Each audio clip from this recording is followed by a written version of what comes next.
I am Travis Swan, presenting Alistair Greening and Jeff Brochart's presentation. Before we continue, I would like to say that I am using Screencast-O-Matic in order to capture my screen and audio while I present this to you. And unfortunately, it will not include my computer's audio. So we will not be able to watch the videos together and include my commentary. Um, so we're just going to move right along. If you want to watch that, jump back into the presentation on the Google Drive and you can watch it. Police work with juveniles. So, what are the origins of community policing? Most citizens believe that the first duty of police is to protect them, but police haven't always lived up to that fairy tale, and because of this, police took a turn and shifted towards police becoming something that is easily seen and approached within the community. Police departments started to realize they have to work with their communities in order to solve problems efficiently and effectively. Uh, because juveniles have proven to be difficult for police to handle, they are no exception to the community policing push. The community policing model is direct engagement with the community, which gives police officers better information in the neighborhoods that they're working inside of. Uh, Community policing shifts officers away from a reactionary position to a proactive. So if somebody in the community knows there's a drug dealer there, they tell you, and you can go get them before somebody dies, and you have to investigate that situation. Community policing also makes police work more transparent, increasing their accountability for the public's sake. And decentralization of police departments allows for officers to have their own beats or areas where they can work and get to know the people. This is also how officers handle community problems more efficiently with more discretion. Police and juvenile offenders. Serious juvenile crime has increased throughout the 80s and 90s. As departments saw this a rising issue, they began to allocate resources to help deal with the issue. One of the ways they dealt with it was specialized roles to deal with juveniles. Juvenile units are generally found in large urban areas, and they receive special training to equip them for uh, juveniles and their special needs. A large portion of departments have policies in place for how you should handle juveniles, and officers are not the only individuals involved in juvenile cases. Police roles. Juvenile officers typically work as part of special units in large departments or as specialized officers in smaller departments. Um, Officers typically regard juvenile crimes as non-serious unless the juvenile is a chronic offender or they cause significant amount of damage to person or property. Role conflicts. So, dealing with juveniles can cause role conflicts for officers. The biggest role conflict is between the officer's traditional role of enforcing laws and then taking the offender to jail and wanting to rehabilitate the juveniles. Another conflict comes from officers using juveniles as informants for crimes, such as selling alcohol and tobacco to minors. This is a conflict because officers want to protect the juveniles and they don't want to put kids in this type of situation. But if they don't use the informants, then other kids could be hurt. This raises the question: when it comes to juveniles, should officers be uh, law enforcers or delinquency prevention workers? Police and juvenile crimes. Juveniles account for approximately 10% of violent crime arrests. The amount of violent crimes committed by juveniles is trending downwards. There have been several ways to help deal with violent juvenile crimes, like increasing patrols in problem areas, uh, proactive arrests on repeat offenders, and community policing. Whenever an officer apprehends a juvenile, they must decide whether they're going to release them or refer them to juvenile court. Most states require that an arrest be the same for adults and juveniles. Uh, so you still need probable cause, a warrant, reasonable suspicion. The biggest difference between an adult and juvenile apprehension is that the officer has more discretion with a juvenile. This is called loco parentis.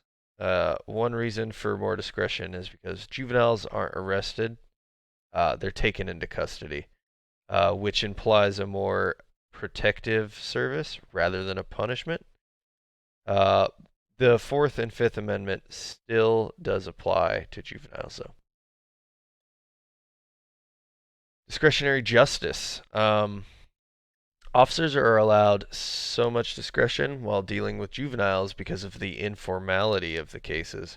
This can be positive because officers may be able to handle the issue of delinquent juveniles better than the court can. This can also be negative because not every juvenile is treated the same. A juvenile who's taken into custody by one officer may not have been taken into custody by another. Environmental factors that affect discretion. The community that the officer serves can also be affected, uh, can also affect how the officer handles the situation. Um, Officers can serve more liberal communities, that serve more liberal communities, are less likely to take a juvenile into custody because they tolerate a fair amount of personal freedom. Officers that serve in a conservative community are more likely to take them into custody because the community expects a no nonsense response from the police. Police policy and discretion. The policies vary from department to department, but that also will affect how an officer uses discretion with a juvenile. Influence on discretion can also come from supervisors. Some supervisors may expect some situations handled differently than others. These restrictions of discretion vary less from officer to officer and more from department to department. Police discretion and bias. It is a highly debated topic as to whether or not officers base their decision off of how the individual is acting or based off of their race. One way to get over bias is to implement procedural justice, which takes away discretion. Another way is to implement community policing as a method to reduce crime.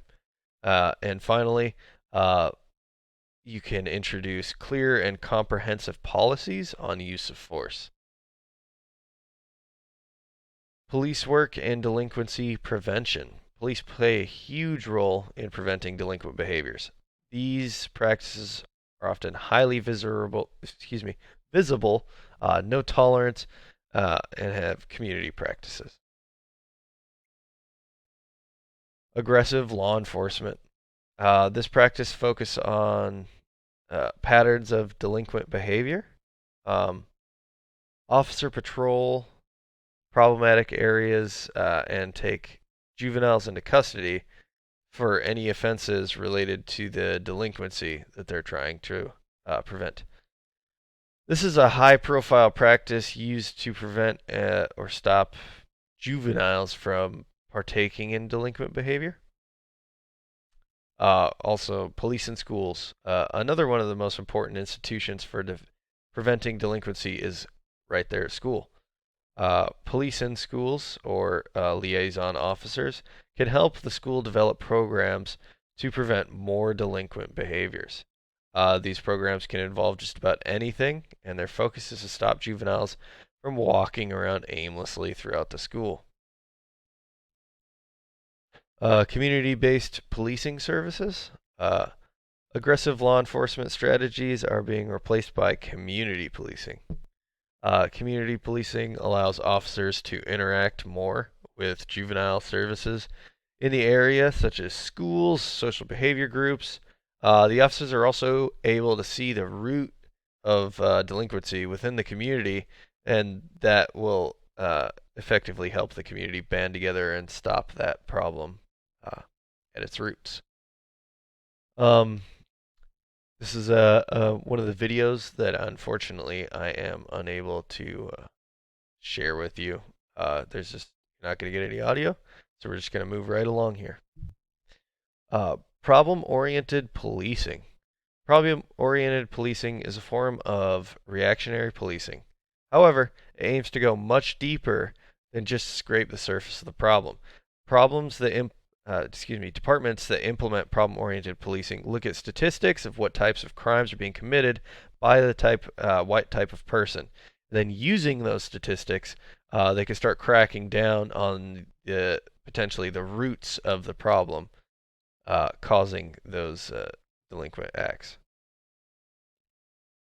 Future of juvenile policing. One of the most important things for the future of juvenile policing is policing in general. And officers need to gain the trust of the community that they serve. If the community doesn't trust the officer, then they will be less likely to help the officer solve that problem. Respect also comes with trust, and in order for officers to keep preventing delinquency, they have to get the respect of the juveniles. So it takes a village, is the old saying, and that's basically the idea behind the future of juvenile policing. Another video. Unfortunately, I can't share this with you. And here's the references. So this has been a presentation on police work with juveniles. Thank you for watching.